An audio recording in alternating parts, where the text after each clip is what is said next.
Hello guys, good morning. Saan pwede kumuha ng mga background music na pwede natin gamitin sa ating Facebook Reels or sa ating mga long form video na hindi tayo makaka-copyright? Ganito lang po ang gagawin natin guys. Punta lang tayo sa ating Google. I-search nyo po dito ang sound collection.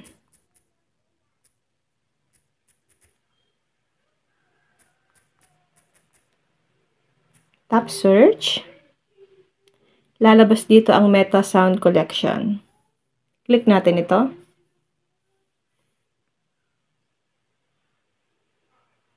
Dito guys, pwede lang po kayong gumamit ng sound collection once na na-invite na po kayo sa ads on Reels na pwede nyo pong gamitin ang mga music sa music library. Pero kung hindi pa kayo guys na-invite, huwag nyo po munang gamitin ang mga sounds kasi baka po makopyright tayo. Dito guys, lalabas dito yung mga music na pwede natin pagpilian.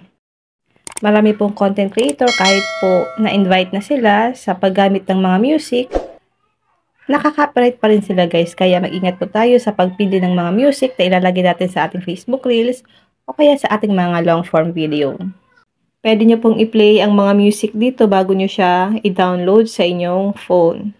Meron po ditong mga play button kung saan pwede nyo pong pakinggan ang inyong mga music na gustong ilagay sa inyong video. Halimbawa, gusto mo siyang ilagay sa background music sa inyong long form video. Pakinggan nyo po muna guys bago nyo siya i-download. Paano po ba i-download ang music na napili nyo dito? Halimbawa, ito.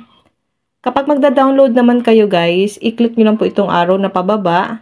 Then, kapag gusto nyo pong pakinggan yung isang music, i-play nyo lang po. May mga play button dito. Play nyo lang ito. Ngayon, mag-download tayo. Hindi ko na siya guys i-play kasi baka makopyright tayo dito. Ngayon, mag-download tayo guys ng isa. Piliin natin itong outside. Click natin itong arrow down. Downloading file na po siya. Wait lang natin siya na ma-download. Ngayon guys, kapag na-download na po natin, punta na tayo sa ating files. Click nyo po itong open.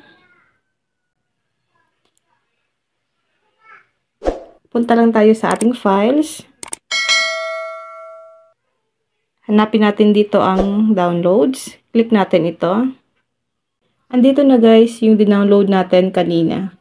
Pwede nyo po siyang ilagay sa inyong mga Reels video o kaya sa inyong long form video.